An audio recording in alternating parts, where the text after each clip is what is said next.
Ah, Miss Onopka. She was a tall woman, with long blonde hair draped over her shoulders. She always wore smart skirt suits or pantsuits and always accompanied these with closed-toe leather pumps. At least twice a week, we would watch films, and I always made sure to lay near Miss Onopka's feet.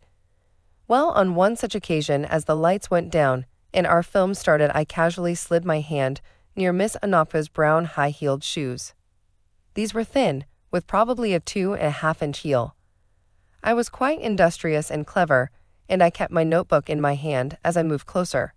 Before I knew it, Miss Onopka shifted and her heel landed on my notebook and pen. Of course, she looked down to make sure it wasn't me. She smiled. "Watch your book. I don't want to ruin it," she said. "That's okay. Actually, would you make circles with your heels in them? I'll color them in later," I responded, quietly as the film continued. Again she smiled. "Sure," she said, and put her heel back on the notebook. I was trembling with excitement as I saw her continuously land and twist her heel into my book. I looked up and saw she was engrossed in the film, because my hand was a notebook and pushed each time she lifted her heel. Eventually, her heel was at the bottom of the notebook and right next to my hand. Suddenly, her heel slid back and landed on my outstretched hand. I prepared myself for her discovery, but no, she didn't realize. I studied her heel as she forced more weight on the thin spike. The pain was sharp, but not too bad. Then she began to twist. I could feel the skin tighten and pull. It hurt, but I was way too excited. Then she lifted her heel and lowered it onto another spot in my hand. Again the twist. The room got very dark during one scene. "Quiet, Tommy," I heard Miss Onopka say to Tommy Ross, all the time she lifted and lowered her heel onto my battered hand. I think she liked the feeling of my notebook hand.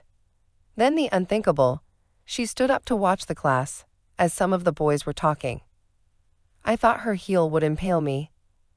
The pain was excruciating. I bit my lower lip and started to get cold sweats. I prayed for her to get off. She lifted her heel for a second.